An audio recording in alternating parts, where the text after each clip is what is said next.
Alors l'année 2010 n'a pas été une année très facile pour notre profession, hein. C'est-à-dire on constate une progression en termes de vente unitaire et en termes de volume d'affaires.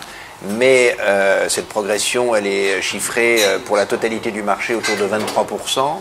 Ça fait à peu près 4000 matériels de plus par rapport à un marché qui était tombé à 10 000 machines et qui avait baissé d'environ 58% par rapport à l'année précédente. Donc nous avons encore une année qui n'a pas été évidente, particulièrement le début de l'année qui a été difficile, mais une reprise des achats de nos clients qui est plutôt une reprise technique. C'est-à-dire qu'il y a des matériels qu'on est obligé de remplacer.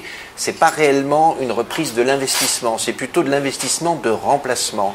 Dans nos familles de produits traditionnels liés au bâtiment et au terrassement, je dirais que la reprise en termes d'unités est de 33%, 33% de plus par rapport à moins 58%. Et je vous rappelle que dans certaines familles, notamment les gros matériels, on a eu du moins 80 en 2009.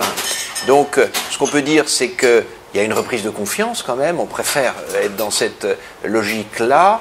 Et ce que l'on peut dire, c'est que finalement, les grands chantiers qui n'ont pas démarré en 2010 et qui, on l'espère, vont démarrer dans le courant de l'année 2011 et en 2012 sont l'espoir de la profession pour l'année 2011 et les années qui viennent. Quelles sont les familles de produits qui ont le plus évolué en 2010 et vos prévisions pour 2011? Alors sur cette reprise technique, c'est lié essentiellement en fait à la clientèle. Si on regarde les grandes clientèles, on va dire ce qui touche le bâtiment n'a pas progressé. Chariot télescopique, grue, nacelle, etc. Matériel qui touche le TP a finalement fait cette croissance de l'ordre de plus 33%, qui correspond quand même à une plus grande utilisation des matériels en 2010 par rapport à 2009 et cette fameuse reprise technique. Troisième secteur qui a plutôt bien fonctionné, c'est le matériel destiné aux loueurs. Trois grandes familles au niveau de ce type de matériel, c'est-à-dire les mini-pelles, les chargeuses compactes articulées, les rouleaux double bille. Donc là, on a une croissance relativement intéressante. Globalement, on peut dire qu'on est toujours dans notre scénario de reprise en aile. Et pour 2011, on va revoir une progression en volume du même type, en pourcentage peut-être un peu moindre, mais en volume du même type. Et au niveau des familles de produits, on pense sincèrement que enfin les familles qui tournent autour du bâtiment vont redémarrer. On en a pour preuve, c'est la fin de l'année, on va dire ce début 2011, où les collectivités locales, ayant enfin compris les normes de taxes définies par le gouvernement, se remettent à bien vouloir investir, et ça va être favorable à ce type de matériel.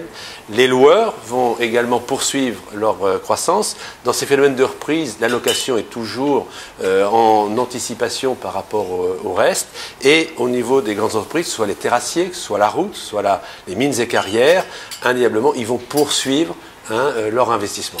Donc, en conclusion, élément positif, on a parlé des collectivités locales, il y a aussi les grands chantiers qui vont enfin voir le jour sur la fin de l'année 2011, voire début 2012. On peut dire en conclusion que l'année 2011, dans tous les secteurs d'activité et dans tout type de produits, sera supérieure à 2010, mais ça sera peut-être une année plus difficile. Pourquoi plus difficile? On a l'arrivée donc du nouveau gasoil correspondant à le GNR, gasoil non routier, norme EN 590, qui va demander des efforts d'intégration. Et également, on aura peut-être à faire face encore à des situations financières, soit chez les clients, voire peut-être même dans certains réseaux de distribution, qui peut être un frein ou une difficulté auquel on aura à faire face pendant cette année 2011.